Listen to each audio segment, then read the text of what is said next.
Delphi forums or my blog at ogard62.com. You know me as Ogard62. Jeff wanted me to talk to you about some solo play and sort of my setup and some of the innovations I use. And I want to talk to you about some of the alternatives to the master game book that I use. Okay, the alternatives that I'm going to talk about is comparing the floating index locator that Greg's friend Howard, say his last name for me so I don't butcher it. Ahlskog. He created the floating index locator many, many years ago. I first got it when I bought a reference pack, probably in 99 or so when I got it, and I've been using it ever since. Now, when the master game got updated in 08, it was really good because they put that offensive finder system in the back of the book. And it's much better than the out-of-the-box +8, -8 type thing. You'll be in B all the time. You'd hardly ever be in A and C. With the floating locator or the offensive index system, it makes every point critical. So if you have an injury, it really will make a difference. But I want to talk about our system because I'm pretty high.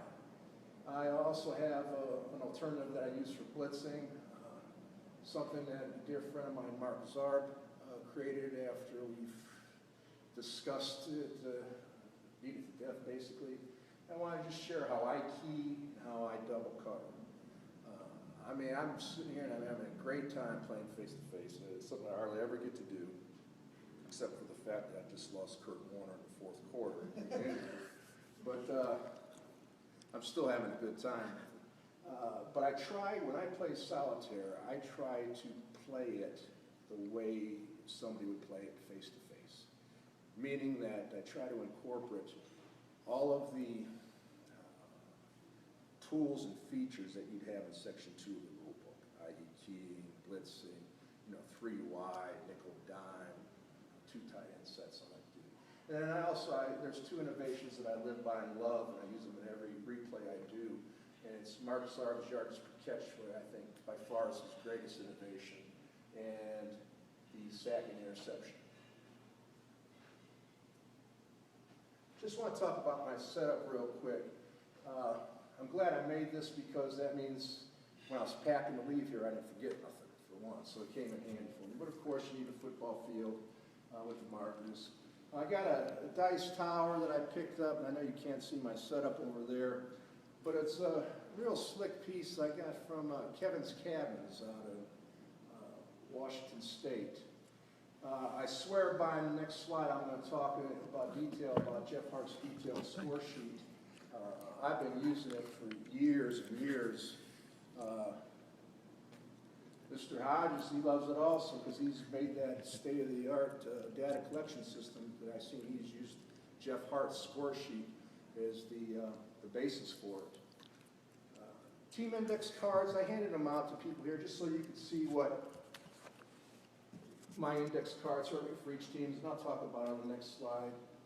I have these real nice team envelopes, and I want to give a plug to a friend of mine. This is Jim Fraasch, lives in Minneapolis, Minnesota. He makes by far the best, if you could push it there, best envelope that I've ever seen. He does it for baseball, we can do it for any sport. He makes them tall, short, and it just adds to the playing field. I like to have them on there because it adds a lot of character. And if you wanted his information, you just go to my site, ogard62.com, and I have his email address.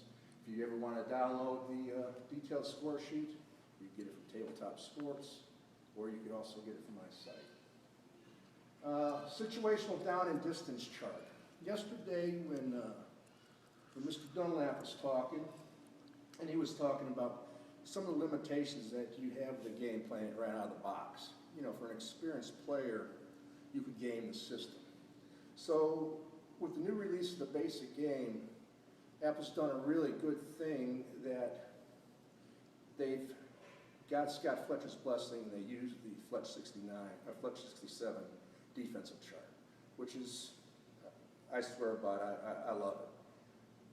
But they also had a thing to where if you were in certain down and distance, i.e. like 3rd and 8, you'd automatically be in D. Or if you're in 4th and 1, you're automatically in G.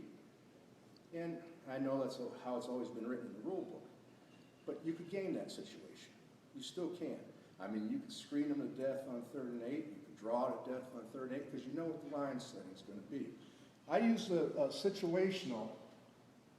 Mark, I'm sorry to leave your screen there. If you want to show it to the thing.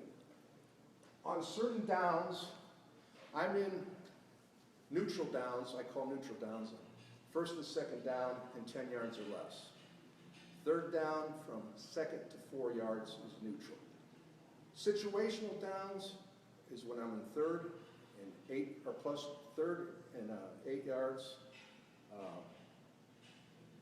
or if I'm in 3rd and medium situations, which is 5, 6, 7 yards. I refer to that thing. Now, it's how it's developed, it's designed that you're going to be, if you're in 3rd and long, you're going to be in D if you roll 11 through 53.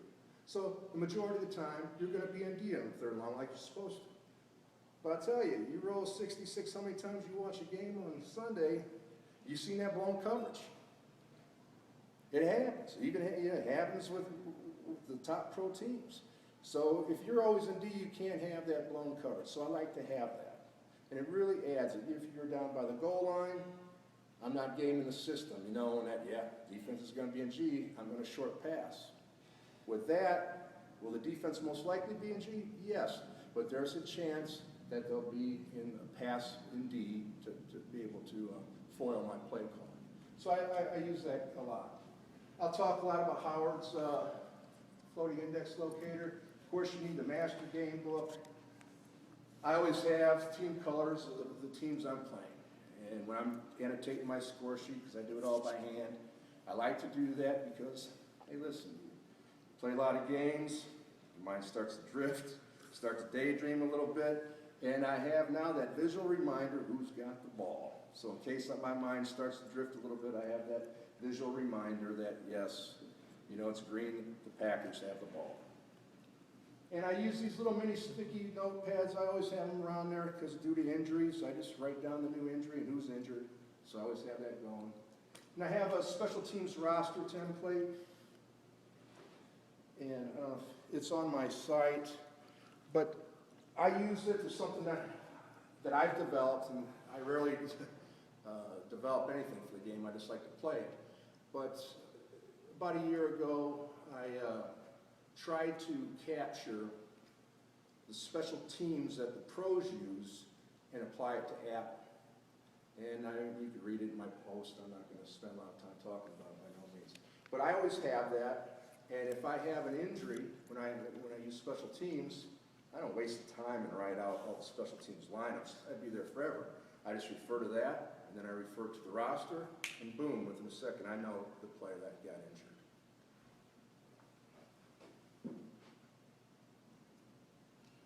All right, Jeff Hart's detailed score sheet. I do season replays. So when I try to mirror the actual box score. So I go to ProFootballReference.com and I take my score sheet and I put down the quarterback that played in that game. And then I'll annotate the amount of attempts that quarterback had. And I'll try to mirror that. I hit spot on quite a few times, or I'm a little bit over, and you know the game dictates it. I do it with rushers. And I do it what returners were in the game. And I list who was the kicker and punter. So all the actual skill players and special teams players that participated in that game are going to be in my replay. And then I have index cards, and I pass them around to folks just so they can see. But on here, I list all the receivers, and I list, of course, their letter grade. You know, if they're an AA, AB, BB, C, etc. Then I use Phil Malloy's dice range calculator, and I swear by it. And I use it for receivers. I use it for defenders to determine sacks and interceptions. And I type in the actual statistics of that player into Phil's dice range calculator, and then it spits out the dice roll. And the way that I play, and I'm not going to get it, you could read the way exactly I play on my method for play presentation on my website, but I like to do it to where it just, I roll it, and that's the player that's in the game. Because in today's football game, it's not like playing the 60s teams. You have so many personnel packages. You have so many rotations of personnel within these personnel packages. I'll tell you, if you were trying to constantly do substitutions, for one, it would slow you down tremendously, and this is just much quicker. So on neutral downs, I don't care if the player's not in the lineup. If I roll his number, that was just a rotation. It speeds it up for me. The next line, and I'll talk about it when I get to innovations, is the yard per catch rating. I capture their offensive indexes, defensive indexes on here. I list the Fletch 67 ratings for the neutral downs, so it's just quick reference for me. Now usually I annotate that on the score sheet. I list their keying ratings and the sack and interception ratings. So Greg, can I just ask a question on the usage? So when you're sitting, if you had, like Andre Johnson played 7 games last year. Right. So you play in the first 7 games. If he was a receiver, a quarterback, he wouldn't play in those games. But since I use it based off his annual stats, I play Andre Johnson, and as long as his car allows him to play, unless he gets injured, he sits those times. Until he gets to 35 catches. Well, and you know what? I don't even pull him out then. Okay. But with the way this allocation sets that, it might be the whole season before he gets to that, I get you. or close. So, but like a running back or a quarterback, yeah, if they played only 7 games, they'd only play 7 games. So Schaub got hurt too, so you took Schaub. Schaub's gone. Schaub's gone, Yeah. yeah. Yeah, he's gone. That makes sense. How about like a big defensive play? Do you worry about that or not? No, I let the cards take care of that. You know, Greg, I don't know, I made a mistake a few years ago. I tried to overcomplicate the game. You know, and I was using so many personnel packages instead of just using pro set on first and second downs. I was trying to play APBA football like professional football. And I come to realize the game works best, it's a simple game engine, is if you just keep it simple. All right, the floating index. I was saying in the back of the master game booklet, you have the offensive index finder system. I prefer Howard's system. Let's see where I have it at. The reason I like it is if you play the game out of the box, everybody knows that if you're a +8, you're going to be an A if you're on offense. If you're -8, you're going to be in C in offense, okay? But that is such a wide disparity. It really is. It's a wide disparity. But if I'm using that offensive index locator system, I could have +15 against a team and still end up on C. Now, it might be one roll that gets me there, but I don't like that. When I use that system right there, that abides by the framework of the APBA rules. That system, if a team's at 8 over, they're always going to be an A. If that defense puts that offense in -8, that offense is always going to be in C. So that's the one reason I really like that thing. The other reason I like the floating index is the increases and decreases are a lot steeper compared to that floating has a gradual decline or a gradual incline. With this, it's steeper. I mean, you're playing a team that's +5 on offense, okay? What is a +5 there? It's 51. Yeah, 51 dice roll. It's 36 on the floating index. I mean, so that's huge.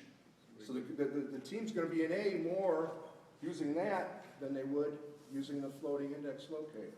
And do you roll at the beginning of every drive, or do you roll? Good question. I roll at the beginning of every series, and if there's an injury that affects the point total, then I'll re-roll again. But I only re-roll that one time. And do you use V ratings? Oh yeah, So absolutely. you roll once for the pass and once for the run?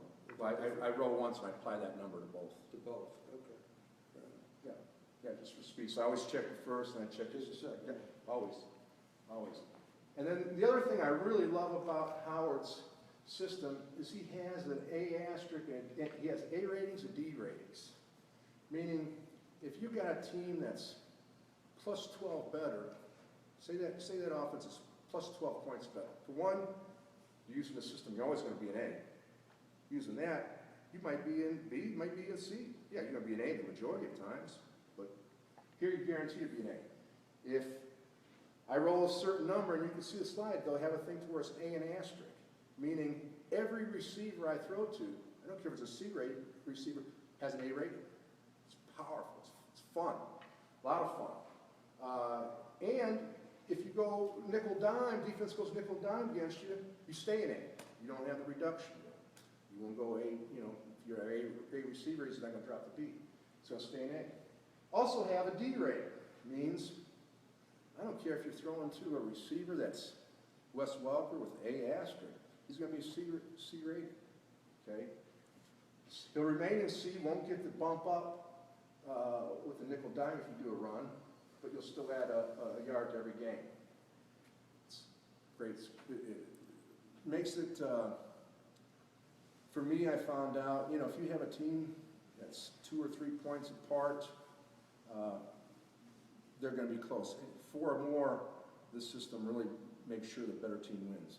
And it really makes injuries have a factor in the game. Because every point is critical when you're using the system. All right, blitzing alternative. Why? I can remember sitting and talking with Mark so many times. He'd be reviewing my 68 replay, the cards he made. He says, Greg, the interception's running a little high. I says, yeah. I says, I know. He says, how come you think they're running high? I says, that RPM 20 is a powerful thing.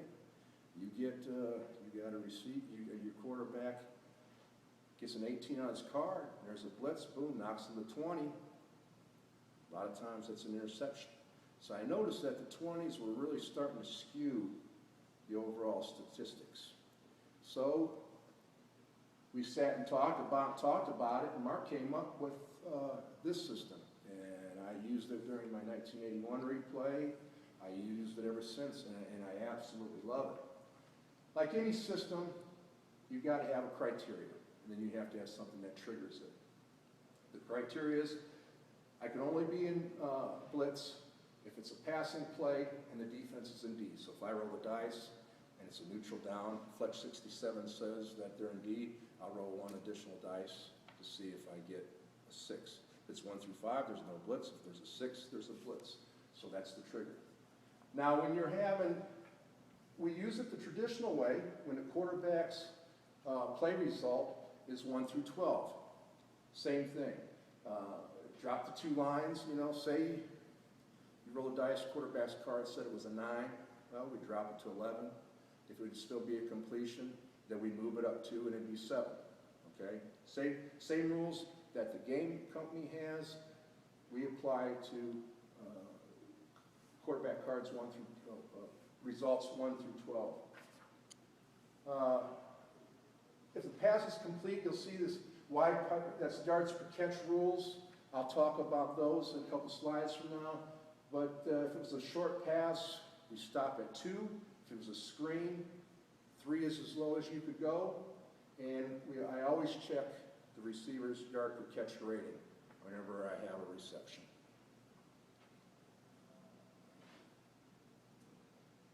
This is where we change it up.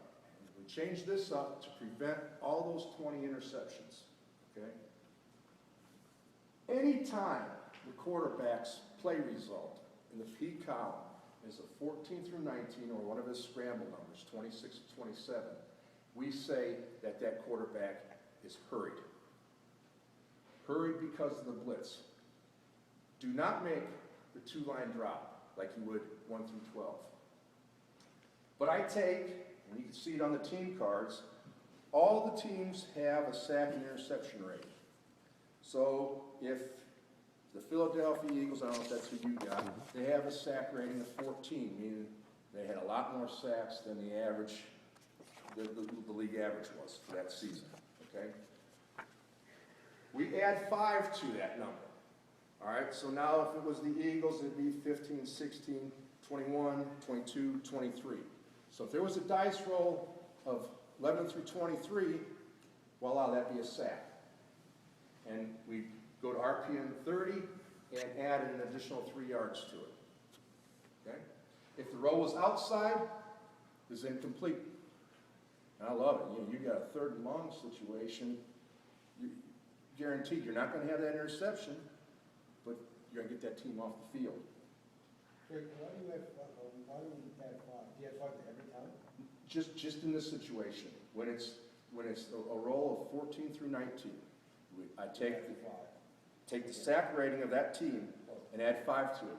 If it's positive, I get you now. I see what you're doing. you see what I'm saying? Yep, I'm with you. All right. Now, if it's negative, you have some teams that just can't get to the quarterback.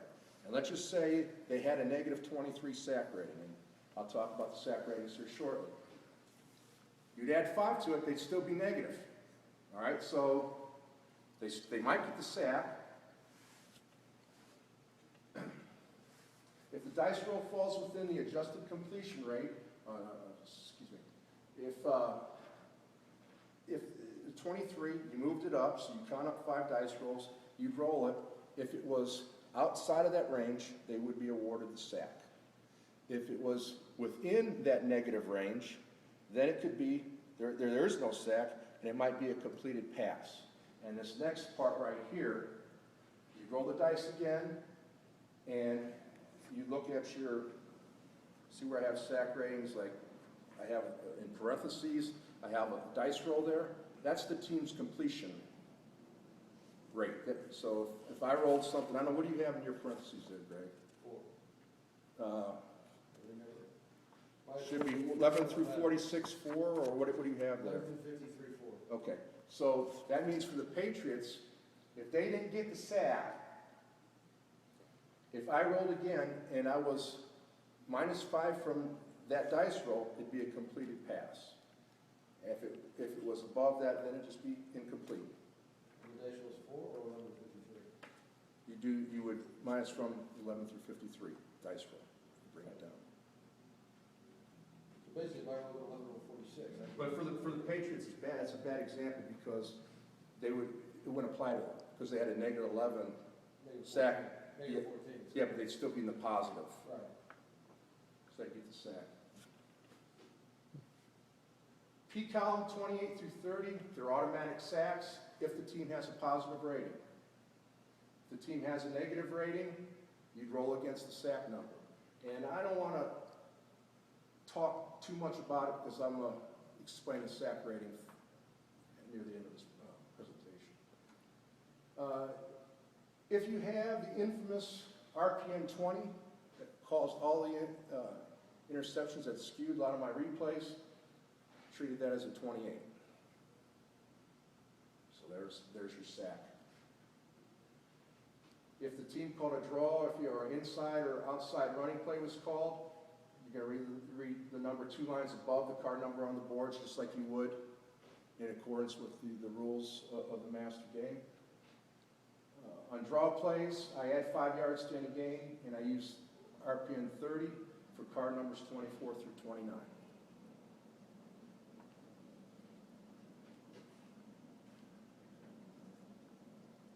Keying. I use keying anytime, I use it in conjunction with Flex 67. Okay?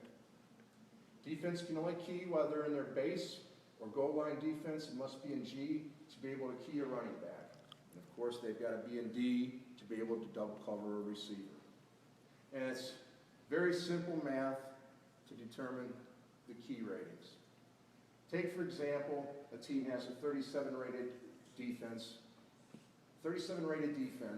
and they would be in D alignment on dice rolls of 11 through 33. So if you had the Flex 67 chart in front of you, or you had the new basic game, and you counted the times that, all right, there's 37.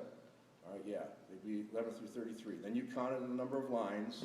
They'd have 13 numbers, dice numbers, that they could be, that could get them into D. All right? All I do is multiply that by 0.2, comes up to 2.6, and increase it to the next highest integer. So then now your number would be 3. So then I would convert that 3 into dice rolls, 11, 12, and 13. So let's say, for example, I have a 37 rated defense, and they're in D on the pass. All right? And when I'm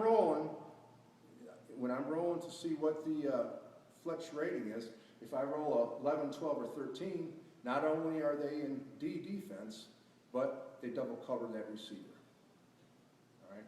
Or if the running, right there, a 40 rated defense would be in G on dice rolls on fletch 11 through 34. 16 numbers.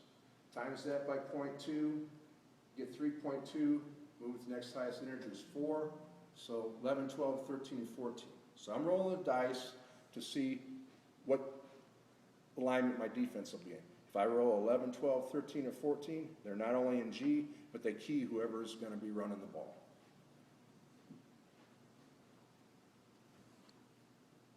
So you don't key in S? What's that? You don't key in middle? No. You're either key in line or example. Yep. Yep. Yeah, it has to be G or D. Yep. Yards per catch, this is by far my favorite innovation Mark Zarb ever created. And in a nutshell, what it does is take the Bullet Bob Hayes and like the Wesley Walkers of the world that had a 21.0 yards per catch average, and you have your running backs or your possession receivers. Your running backs are catching passes in the flat for 7.5 yards per reception, and you have a possession receiver like a Wayne Corbett type that might be at 12 or 13 yards per thing.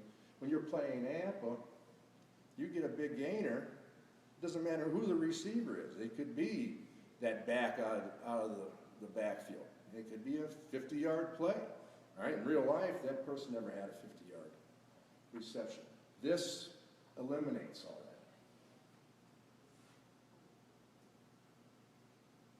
that. If you look at your cards, right next to the dice rolls, I have all of the yards per catch ratings listed there. And you can have some like M2A plus 3, S2, minus 4, etc.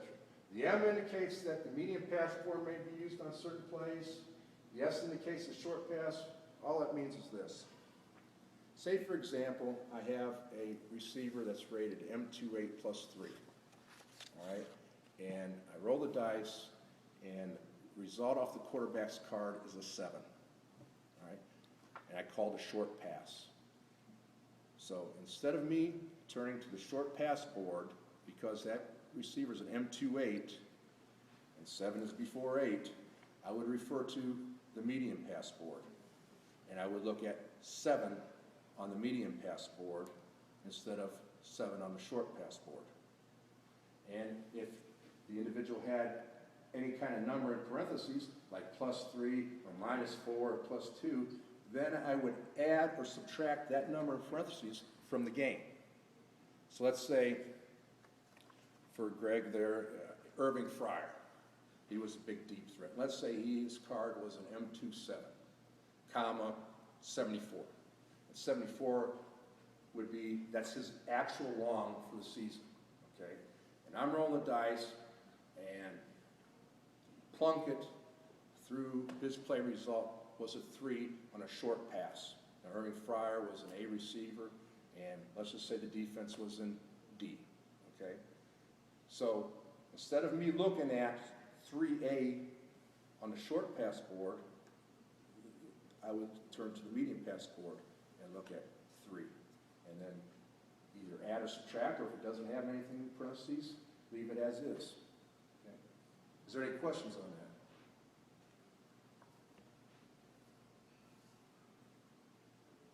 All it's saying there with that example, the 52, that's the actual, all of these ratings that you see are the receiver's actual long. Short pass. Okay, I've talked about this. Now, there's some specific rules when it comes to play results 1 and play results 2. And it's different for short pass and medium and long pass. If I'm playing right now, and if I still had Kurt Warner, if he wasn't injured, And I was thrown to Torrey Holt, and it was a short pass, and I rolled a 66 to where Kurt Warner's 1 was. With Greg and I playing, that'd be a touchdown. As we learned. Yes. But the way that I play by myself is it might not necessarily be a touchdown. Because on plays that are greater than 48 yards, I have to limit the play to 48 yards, plus or minus the receiver's yardage adjustment. That yardage adjustment is the number that's in parentheses, the +3, the -3, etc. All right? Or the receiver's actual long, and use what's ever greater. So that's why I love playing those late 60s teams, till you get Lance Allworth with an 89, Don Maynard with a 75 reception, you know, that just makes it so much